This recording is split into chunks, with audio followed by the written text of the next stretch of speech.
अस्सलामुअलैकुम। मोहम्मद अजहर सिद्दीक अपने programme political diaries के साथ हाजिर खिदमत है। बहुत चीजें तेजी से आगे चल रही हैं और पाकिस्तानी सियासत में हलचल क्या होने जा रही है, क्या इमरान खान साहब मतलूबा नताइज हासिल कर पाएंगे और क्या ऐसी कोई अनोखे आजकल हालात हैं कि जिससे आप कुछ प्रिडिक्ट कर सकते हैं या आप अपने विजडम के साथ चीजों को आवाम के लिए बता सकते हैं कि क्या होने जा रहा है। मेरे साथ आज मौजूद है ब्रिगेडियर गजनफर अली साहब। आप अक्सर मेरे साथ इन्हें देखते हैं।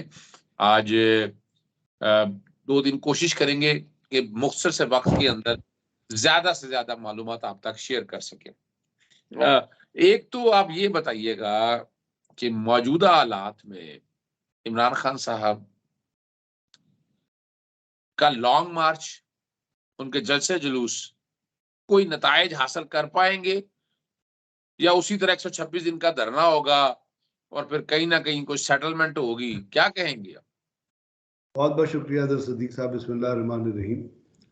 इमरान खान साहब का तो अपना ऑब्जेक्टिव है, वो तो बड़ा क्लियर है और उन्होंने उसको बारहा बता दिया है।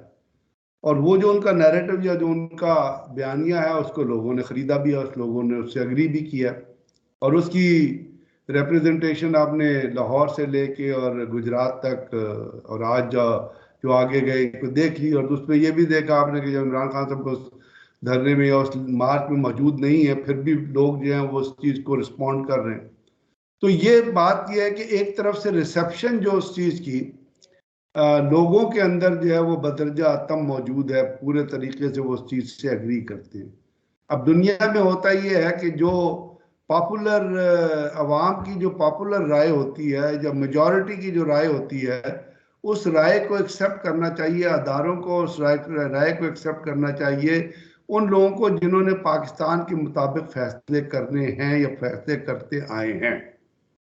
ये तो है एक बड़ी, और इसके अंदर बहुत सारी ऐसी थेरीज हैं जहाँ पे सोच रखने वाले लोग कहते हैं कि जब एक पॉपुलर सेंटिमेंट बेदार हो जाए लोगों के अंदर और मेजॉरिटी जो है वो कौम की जो है वो एक चीज़ के ऊपर कन्विंस हो, तो अदारों को फिर अवाम का साथ देना चाहिए, चाहे वो अदलिया हो, चाहे फौज हो, चाहे वो कोई भी अदारा हो। They should stand with the people of that nation. तो इसमें जो लोगों की डिमांड और इमरान खान की डिमांड है कि आप इलेक्शन कराएं और इलेक्शन की डेट दे दें। इलेक्शन की डेट आप कल दे दें या इलेक्शन की डेट आप 3 महीने बाद दे दें, 3-4 महीने के लिए केयर टेकर गवर्नमेंट लगा लें। अब चूंकि यहाँ पे एक इम्पोर्टेड हुकूमत है, दूसरी साइड पे जब आप मेज की दूसरी तरफ देखते हैं तो वहाँ पे एक क्रिमिनल कैबिनेट है, एक इम्पोर्टेड हुकूमत है, एक हुकूमत है जिसको अमेरिकन ने, और अमेरिकन की फिर डिफरेंट थेरीज आ रही हैं। यहाँ तक भी आया है, एक सईद आफरीदी साहब ने अपने ट्वीट में यहाँ तक भी लिखा कि जिस वक्त इमरान खान को हटाने का फैसला हुआ तो अमेरिका ने जो पाकिस्तान के अंदर अमेरिकन फंडेड एनजीओ थी उनको कहा कि जो अमेरिका इमरान खान के खिलाफ जो पॉलिटिशियंस हैं आप उनकी फाइनेंशियली मदद करें, रिसोर्सेज से मदद करें। इसलिए आपने देखा वो 50 करोड़ 20 करोड़, ये अब मेरी बात नहीं है, ये सईद आफरीदी साहब का एक ट्वीट है जो एक बहुत बड़े थिंकर हैं, उनकी स्पेशलिटी है साउथ एशिया, और उन्होंने जो कुछ प्रिंट किया जिनसे उनकी डिस्कशन, उनकी परमिशन से तो जाके पढ़ लें। उन्होंने कहा कि जी डायरेक्शन दी गई थी पाकिस्तान के अंदर अमेरिकन फंडेड एनजीओ को कि इमरान खान के खिलाफ जो पॉलिटिशियन है उनकी मदद करें with all the available resources. अब वो रिसोर्सेज क्या थे? वो पैसा था। इसका मतलब है इम्पोर्टेड गवर्नमेंट, ये केयर टेकर क्रिमिनल कैबिनेट जो लाई गई है, और कल इसका मजीद मनी ट्रेल का सबूत जो है वो आपको लंदन की अदालत में 2-4 दिन पहले मिल गया, आप उससे वाकिफ होंगे। जब वो शहबाज शरीफ साहब को कह रहे थे कि जो प्राइम मिनिस्टर है पेश नहीं हो सकते, स्टे दे दे, उन्होंने कहा नहीं, शहबाज शरीफ कम अलोंग, पेश हो, क्वेश्चनिंग आंसर होंगी। आपने 10 पाउंड 10 अपना जो अरब पाउंड है वो आपने चुराए हैं, जो 15 जो उन्होंने मदद की थी जल्जले में, वो आपने जी वो आपने अपने सन इन लॉ की उसमें दबाए। और जिस तरह वो डायरेक्टर फाइनेंस था इराक का इकराम नबी, जिस तरह उसको और उसकी बीवी को प्रेशराइज किया गया, मारा गया। इंटरनेशनल है, लंदन के अंदर उस्मान इंटरनेशनल है, पैसा उनके अंदर गया और इसका फायदा वो लेना चाहते थे कि यानी पाकिस्तानी अदालतों को बेवकूफ बनाया वहां बैठ के, लेकिन वहां लंदन वाले बेवकूफ बनने के लिए तैयार नहीं। शहबाज शरीफ पेश हो, हाजिर हो, मुजरिम के तौर पे आओ। मुलजिम के तौर पे यहाँ जवाब दो, और वहां पे डेली मेल वाले लगा देंगे, वॉट लगा देंगे इसकी जब ये पेश होगा वहां पे। अब ये कोई या आउट ऑफ कोर्ट सेटलमेंट करेंगे या तो ये चीजें जो है ये लोगों ने एक्सेप्ट, और उनको ये कन्विंस है कि शहबाज शरीफ ने मनी लॉन्ड्रिंग की है पाकिस्तान से, वो मुजरिम है पाकिस्तान का। कोई उसको शरीफ आदमी नहीं कहता, कोई उसको ऑनेस्ट आदमी। अब पाकिस्तान में अगर नवाज शरीफ डिस्क्वालीफाई हुआ है कि वो सादिक और अमीन नहीं है, तो शहबाज शरीफ भी सादिक और अमीन नहीं है। अब इसको किस तरह लोग मेंटली एक्सेप्ट कर ले? तो ये चीज तो एस्टेब्लिश कर ली है। अब उन अदारों वहां पे उन लोगों को जिन्होंने इलेक्शन करवाने, उनको भी ये सोचना चाहिए कि आप अपने क्लूजन कोर्स पे लोगों के साथ ना जाएं।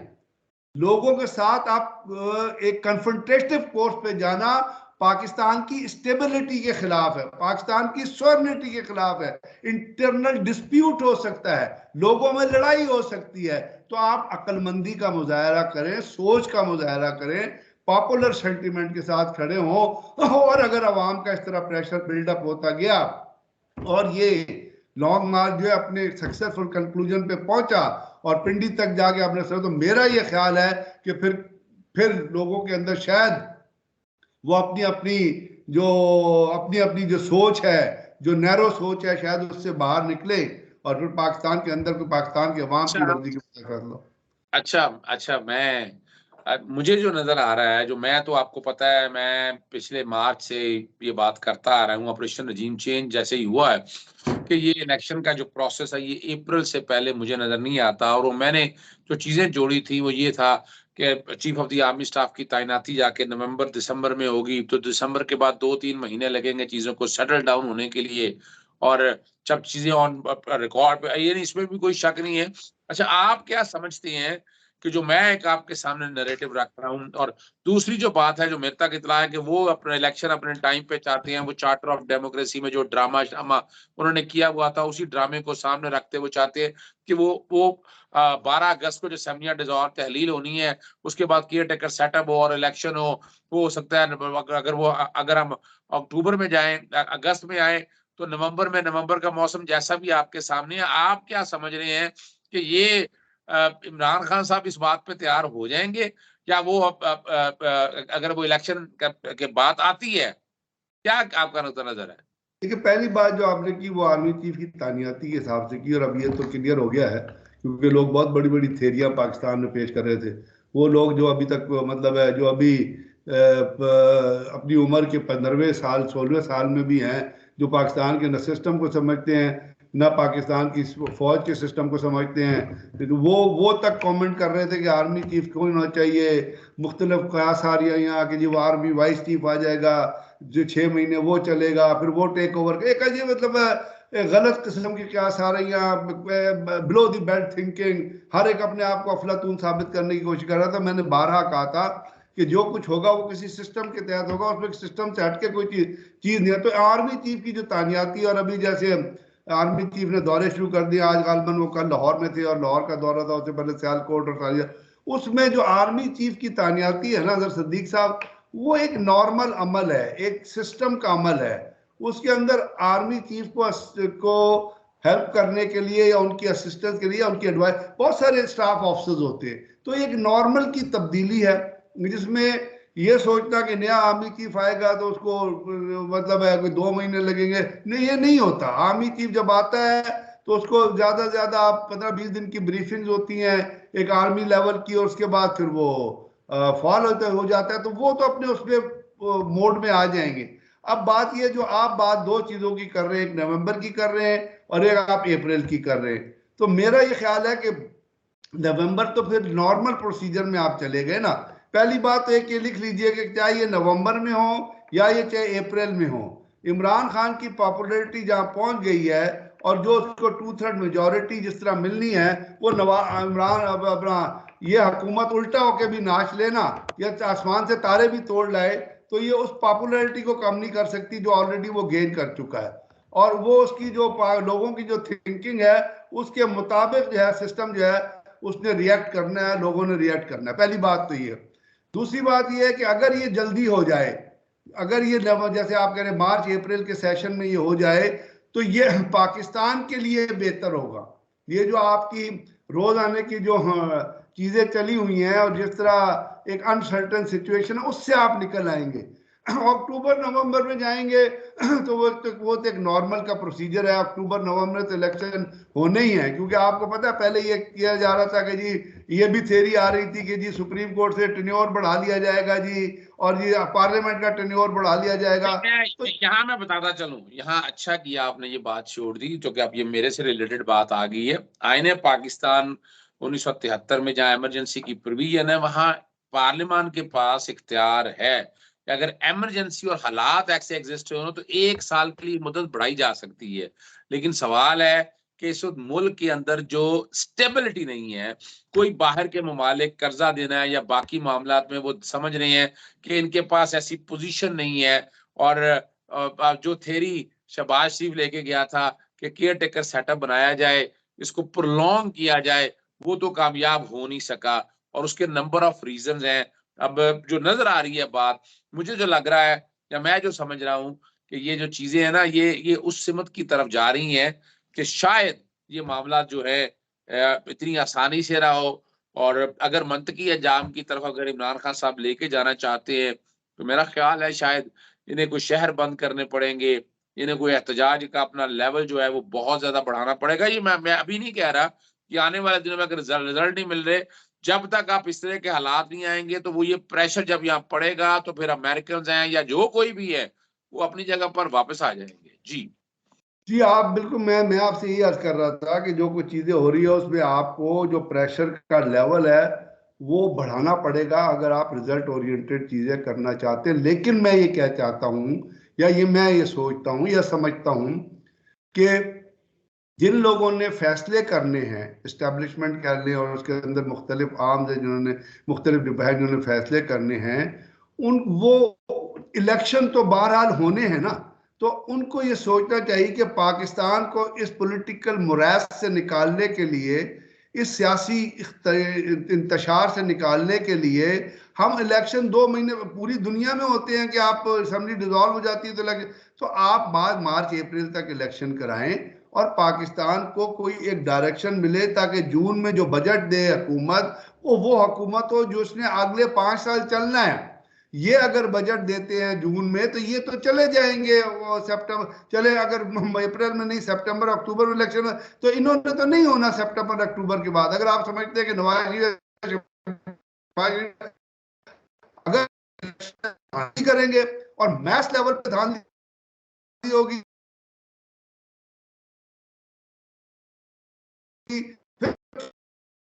पावर में आ सकती है।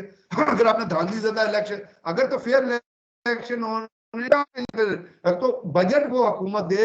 मैं ही कहता हूं कि पाकिस्तान में जिन लोगों ने फैसले करने हैं, और अब साफ साफ जाहिर हो गया कि इन्होंने फैसले करनी है, जिन्होंने फैसले करने उनको कम से कम इतना तो सोचना चाहिए कि पाकिस्तान का जून का बजट एक ऐसी हुकूमत दे जिसने अगले 5 साल चलना हो।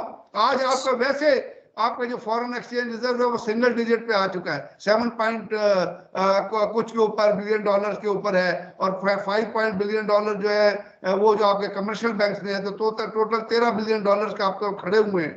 तो क्या करेंगे आप कि किस तरह पाकिस्तान का गुजारा होगा? इस क्रिमिनल कैबिनेट ने 72 लोगों की कैबिनेट बनाई हुई है, और एक वो लोटा जिसको 5 करोड़ रुपए के वो 50 करोड़ रुपए जिसको नूर आलम जिसने लिए थे उसको भी इन्होंने फेडरल मिनिस्टर बनाया। लुटे पिटे बिके हुए लोग, बेजमीर लोग, क्रिमिनल लोग, जो माफिया के लोग हैं उनको इन्होंने मिनिस्टर बनाया हुआ है। 75 मेंबर्स की सख्त कैबिनेट रखी हुई है जिसको आप प्राइम मिनिस्टर कहते हैं, जो मनी लॉन्ड्रर है पाकिस्तान का सबसे बड़ा। तो ये क्यों चीजें चलेंगी? ये मेरे और आपके ऊपर क्यों इम्पोज की गई? ये सवाल पैदा होते हैं, और ये सवाल कल तारीख के अंदर तारीखदान जब तारीख लिखेंगे वो बड़ा क्रूशियली इन चीजों को हैंडल करेंगे, वो तमाम चीजों के ऊपर लिखेंगे। तो ये चीजें से बचने के लिए बेहतर चीज ये है कि जितने जल्दी से जल्दी पाकिस्तान के अंदर चले मार्च में करा लें, या कम से कम अगर आपने कुछ और नहीं करना तो एक डेट इलेक्शन की दे दें ताकि पाकिस्तान की कोई डायरेक्शन, अभी तो डायरेक्शन लेस पाकिस्तान चल रहा है ना। कोई भी अगर ये सोचता है कि जो प्रेजेंट हुकूमत के अंदर पाकिस्तान कोई ठीक तरीके से चल रहा है या इसके अंदर कोई तरक्की की या इसके अंदर कोई बेहतरी की, आई एम सॉरी, वो सैडली मिस्टेक है। पाकिस्तान अभी इसी हफ्ते में आप उठा के स्टेट बैंक की रिपोर्ट पढ़ ले कि आपने कितने करोड़ डॉलर हैं जो कितने करोड़ रुपए का, कोई पता नहीं 95 करोड़ रुपए आपने लूज किए आपके उससे फॉरेन एक्सचेंज रिजर्व से, कि जी अदायगियों के पेमेंट में चीज एडजस्टमेंट हुई है। तो भाई इसका बहुत बुरा हाल है अदर सिद्दीक साहब, बहुत बुरा हाल है। और इकोनॉमी का जहां बुरा हाल हो जाए, जिस मुल्क में पॉलिटिकल इंस्टेबिलिटी हो और इकोनॉमी खराब हो, तो याद रखिएगा सोवियत यूनियन की तरफ जाइएगा। एक बड़ी इंटरेस्टिंग केस स्टडी है the disintegration of Soviet union. उन्होंने 4 चीजें पॉइंट आउट की हैं डिसइंटीग्रेशन के लिए।